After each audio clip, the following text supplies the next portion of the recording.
जो सरकार का और टाटा स्टील के बीच जो सबलीज का मामला है जो किया गया था वो अभी तक पूर्ण नहीं है। जब पूर्ण नहीं है तो हाई कोर्ट में ये मामला गया कैसे कि टाटा स्टील और जो मामला ये हाई कोर्ट में पेंडिंग है। तो जब हाई कोर्ट में पेंडिंग है तो इतने इतने बड़े बड़े मॉल की जो नक्शा पारित हुई किसके आदेश पे पारित हुई, उसका जिम्मेवार कौन है। 2005 से लेके बहुत से लोगों ने 2012 तक इसका रजिस्ट्री नहीं कराया। तो तत्कालीन उपायुक्त श्रीमती हिमानी पांडे ने इस पे मतलब संज्ञान लिया और संज्ञान लेते हुए सरकार से ये किया था कि मतलब रिकमेंड किया था कि ये लोग अपना अपना रजिस्टर नहीं करा रहे हैं, तो इसलिए इनका रजिस्ट्री क्यों नहीं, मतलब जो सबलीज हुआ उसको रद्द क्यों नहीं कर दिया जाए। देखिए, बहुत सारा आदमी को गलतफहमी भी है कि टाटा लीज एरिया में सबका रजिस्ट्री होगा, वो एकदम गलत बात है। ऑर्डर हमने भी पढ़ा है, जो नेट पे आया है, प्रभात खबर में भी वो छपा था, वो भी गलत ऑर्डर, कहाँ से अपना न्यूज़ बनाया हमको पता नहीं, लेकिन ऑर्डर हमने भी पढ़ा है। उसमें कहीं भी 59 सबलीज छोड़ के टाटा लीज का कहीं भी कुछ नहीं है, इसलिए कि टाटा लीज अपने तरफ से सबको सबलीज की थी, यहाँ पे बसने के लिए सबको दिया था, वो सरकारी ज़मीन है। ये ऑर्डर सिर्फ 59 सबलीज के लिए है। दूसरा हमारा बात यह है कि जब ये रजिस्ट्री का ऑर्डर अभी आया है कि सरकार जो 59 सबलीज किया था उसका ऑर्डर अभी आया हाई कोर्ट से, तो इतनी इसका नक्शा कैसे पास हुआ और टाटा स्टील इसका जो एनओसी है वो नक्शा पारित करने कैसे दिया, इसमें किसका आदेश था, डीसी का आदेश था, सरकार का आदेश था। ये भी बहुत बड़ा सवाल है कि बिना मतलब कोर्ट का, जब आप अपने खुद जाते हैं कोर्ट और कोर्ट का उल्लंघन आप खुद कर रहे हैं, जब कोर्ट में मामला है तो आपने किस आधार पे उसको नक्शा पारित करने का आदेश दिया। लेकिन क्या ये नगर निगम की जो नियम है उसमें ऐसा है क्या? जी नहीं, इसमें नगर निगम का कोई ये नहीं। जब मामला कोर्ट में पेंडिंग है तो नगर निगम का यहाँ पे कोई रोल ही नहीं है। जितना भी नक्शा पास हुआ है जमशेदपुर में, जितने भी नक्शा पास है, किसी में भी समहर्ता का साइन नहीं है, मतलब डीसी का साइन किसी में भी नहीं है। जबकि नक्शा पारित होता है तो डीसी का साइन इसमें होनी चाहिए, लेकिन किसी में भी डीसी का साइन नहीं है, तो नक्शा अपने आप में अवैध है। नमस्कार, सोशल संवाद में स्वागत है। मैं शशि भूषण।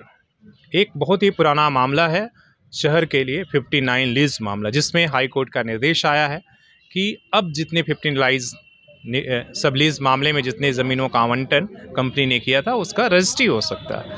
आपको पता ही है कि टाटा लीज एरिया में काफ़ी समय से रजिस्ट्री जो है वो बंद है, लेकिन इस फैसले के बाद एक तरफ खुशी है कि अब जो लीज की ज़मीनें हैं वो एक तरीके से रजिस्ट्री हो सकती है और उसका म्यूटेशन भी होगा और अब इसकी प्रक्रिया शुरू होने वाली। दूसरी तरफ सवाल ये है कि जो इन्होंने उठाया है कि जो 59 लीज के जो प्लॉट अलॉट हुए थे, जिस पर आज बड़े बड़े इंडस्ट्री, बड़े बड़े होटल्स और बड़े बड़े मॉल बने हुए, अगर ये रजिस्ट्री नहीं हुए थे तो आखिर इनका नक्शा पास कैसे हुआ और इतने समय वक्त तक ये सारी जो ऑर्गेनाइजेशन है, बिल्डिंग है, कंपनी है, वो कैसे चल रहा है? क्या ये सब अवैध तरीके से चल रहा है? क्या ये सब चीज़ें अनऑथराइज है? ये तमाम सारे इन्होंने सवाल उठाया है और अब इनसे ही बात करते हैं कि क्या क्या चीज़ें जो है और इन्होंने उठाया है और क्या इसका फ़र्क पड़ेगा, कितना बड़ा इम्पैक्ट पड़ने वाला है इन मामलों पर को लेकर और आगे क्या स्टेप होगा इन सूचनाओं के अधिकार। आप इस सूचना के हाथ में मेरे अधिकार देखते हैं, जिसमें वो सारा रिकॉर्ड दिया गया है कि किन किन लोगों को 59 लीज में ज़मीन मिली है। इसमें ज़्यादातर इंडस्ट्री है, बड़े लोग हैं और इन्होंने क्या परमिट या नक्शा पास कराया है या नहीं कराया। तो सदन जी, जो सवाल आपने उठाया है, लगातार आप लोग ये सवाल उठा रहे हैं, अब जो फैसले आ रहे हैं उस फैसले से इस पर क्या फ़र्क पड़ने वाला अगर ये सारी चीज़ें रजिस्ट्री अगर शुरू होती है तो? देखिए, ये रजिस्ट्री अगर शुरू होती है तो ये सबसे पहला बात है कि जो सरकार का और टाटा स्टील के बीच जो सबलीज का मामला है जो किया गया था वो अभी तक पूर्ण नहीं है।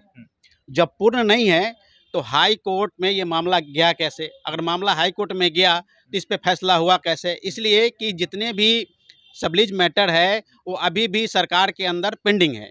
इस पे सरकार के द्वारा यहाँ के मतलब कमिश्नर साहब से वक्तव्य मांगा गया था, तो आज तक वो मंतव्य गया नहीं वो, तो फिर उस पर फैसला कैसे हुआ। दूसरा सवाल मेरा ये है कि टाटा स्टील और जो मामला ये हाई कोर्ट में पेंडिंग है, तो जब हाई कोर्ट में पेंडिंग है तो इतने इतने बड़े बड़े मॉल की जो नक्शा पारित हुई किसके आदेश पे पारित हुई, उसका जिम्मेवार कौन है। टाटा स्टील इसमें एनओसी देती है।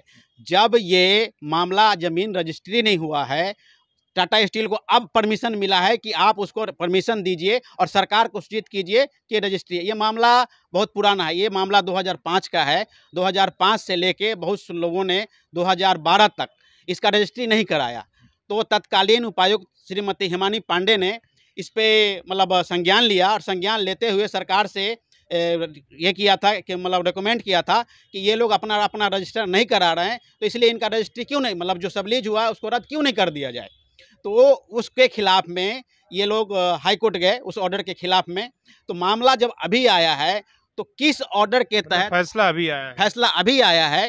दूसरी आप जो बात कह रहे हैं, थोड़ा मैं अपने एक तरफ आप ये कह रहे हैं कि जब 2005 में सबलीज हुआ उस समय कंपनी ने अपने इच्छा अनुसार लोगों को ज़मीन को बंटवारा किया, और जब इस पर डीसी ने सवाल उठाया कि भाई आपने इतने बड़े बड़े भूखंड जिस पर इंडस्ट्री चल रहा, जिस पर मॉल बन रहे हैं, जिस पर होटल बन रहे हैं और इसकी रजिस्ट्री नहीं हुई है, मतलब सरकार का एक तरह से रेवेन्यू का लॉसेस है। जब उन्होंने सवाल उठाया कि इसे क्यों ना रद्द कर दिया जाए, तब जो है ये लोग कोर्ट चले गए और कोर्ट ने अब जाकर फैसला रजिस्ट्री के लिए सुनाया है कि इसका रजिस्ट्री हो।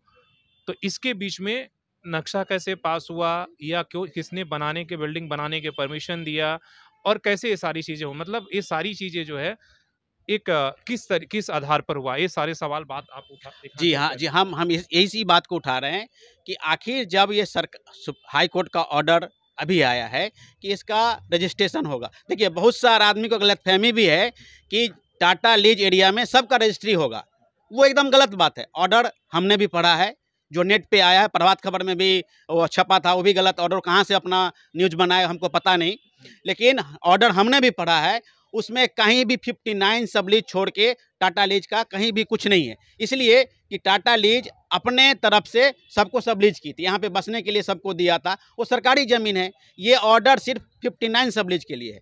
दूसरा हमारा बात यह है कि जब ये रजिस्ट्री का ऑर्डर अभी आया है कि सरकार जो 59 सबलीज किया था उसका ऑर्डर अभी आया हाई कोर्ट से, तो इसका नक्शा कैसे पास हुआ, और टाटा स्टील इसका जो एनओसी है वो नक्शा पारित करने कैसे दिया, इसमें किसका आदेश था, डीसी का आदेश था, सरकार का आदेश था, ये भी बहुत बड़ा सवाल है।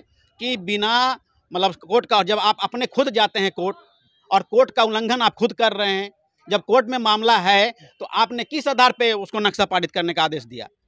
टाटा स्टील किस अधिकार से अपना आदेश दिया कि इसका नक्शा पारित होना चाहिए, वो एनओसी दिया, जबकि मामला पेंडिंग है, कोर्ट में पेंडिंग है, तो कोर्ट का अवहेलना है।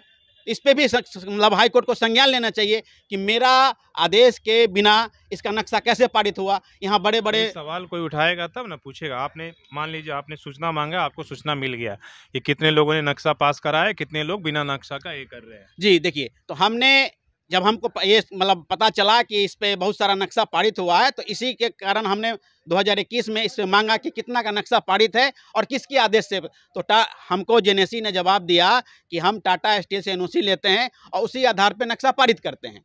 आप छोटा सा बात लीजिए कि जो चीज के लिए जो मतलब उसमें रजिस्ट्री पेपर और किसी की जरूरत नहीं है, एनओसी दे देता है और नक्शा पास। हाँ, जबकि इसका क्या ये नगर निगम की जो नियम है उसमें ऐसा है क्या? जी नहीं, इसमें नगर निगम का कोई ये नहीं। जब मामला कोर्ट में पेंडिंग है तो नगर निगम का यहाँ पे कोई रोले नहीं है। ये मामला तो हाई कोर्ट में पेंडिंग है, तो पेंडिंग मामला पे आप जब तक ऑर्डर नहीं आ रहा, आप नक्शा किस आधार पे पास कर रहे हैं।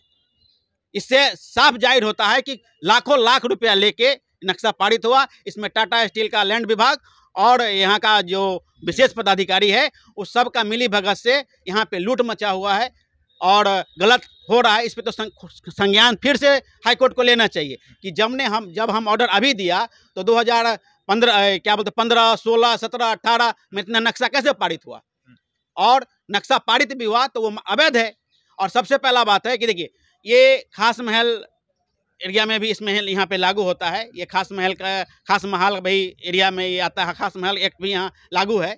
तो जब खास महल एक्ट के तहत यहाँ पे अगर नक्शा पारित होगा तो इसमें समहर्ता रैंक का सिग्नेचर होना चाहिए। लेकिन जितना भी नक्शा पास हुआ है जमशेदपुर में, जितने भी नक्शा पास है, किसी में भी समहर्ता का साइन नहीं है, मतलब डीसी का साइन किसी में भी नहीं है। जबकि नक्शा पारित होता है तो डीसी का साइन इसमें होनी चाहिए, लेकिन किसी में भी डीसी का साइन नहीं है, तो नक्शा अपने आप में अवैध है। टाटा स्टील को भी बोलते हैं कि आप जितने भी बिल्डिंग का नक्शा पारित हुआ है आप उसको रद्द कीजिए और उस बिल्डिंग सबको ध्वस्त कीजिए और पहले रजिस्ट्री कराइए, उसके बाद फिर आप परमिशन दीजिए। चलिए, यहाँ सब कुछ पीछे से चल रहा है। पहले बिल्डिंग बन जाती है, फिर उसमें इंडस्ट्री चलने लगता है, और इसके बाद 15 सालों बाद जब फैसला आता है और इसके बाद जो है फिर से रजिस्ट्री का, तो आप ये केवल यहाँ ही झारखंड में ही ये इस तरह की चीज़ें गड़बड़ियाँ आपको देखने को मिलेगी कि कैसे जो है एक तरफ आम आदमी के लिए सारे नियम कानून सारे कागजात की ज़रूरत होती है, लेकिन जब बड़े लोग समर्थवान खड़े होते हैं तो वहाँ सारा नियम कानून एक तरीके से ध्वस्त होता है। और यहाँ यही भी नज़र आ रहा है कि आप देखिए कि इसमें जब हम इस 15 में जब आप नज़र डालेंगे यहाँ पर, ये आपको जो कॉलम दिख रहा है ये परमिट का है, मतलब नक्शा पास का। तो इसमें आप देखेंगे जैसे इस पेज में आप देखेंगे 14 लोगों को अलॉट हुआ है, तो केवल 2 लोगों के कलम में नक्शा पास है और बाकी लोग ऐसे ही चला रहे हैं। और आज के डेट में देखेंगे तो बड़ी-बड़ी जो है इन ज़मीनों पे, भूखंडों पर इमारतें खड़ी हैं, लेकिन इन्हें कोई पूछने वाला या इनको कोई ये करने वाला नहीं है।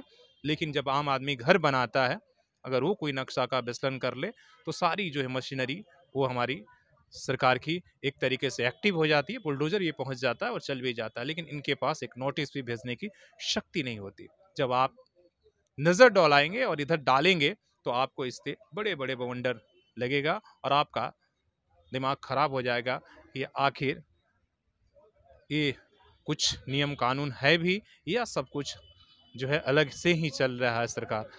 तो आप देख रहे थे सोशल संवाद, आपकी क्या राय है और आप इस खबर को किस तरीके से देखते हैं, आप ज़रूर बताइएगा। कहने के लिए संविधान और कानून सबके लिए एक समान है, लेकिन यहाँ आकर जो है ऐसा लगता है कि सबके लिए बराबर नहीं है बल्कि अलग-अलग चल रहा है। देखकर ये कौन सामने खड़ा है। अपने सहयोगी शेष राममूर्ति के साथ सचिव भूषण, सोशल संवाद न्यूज़, झारखंड।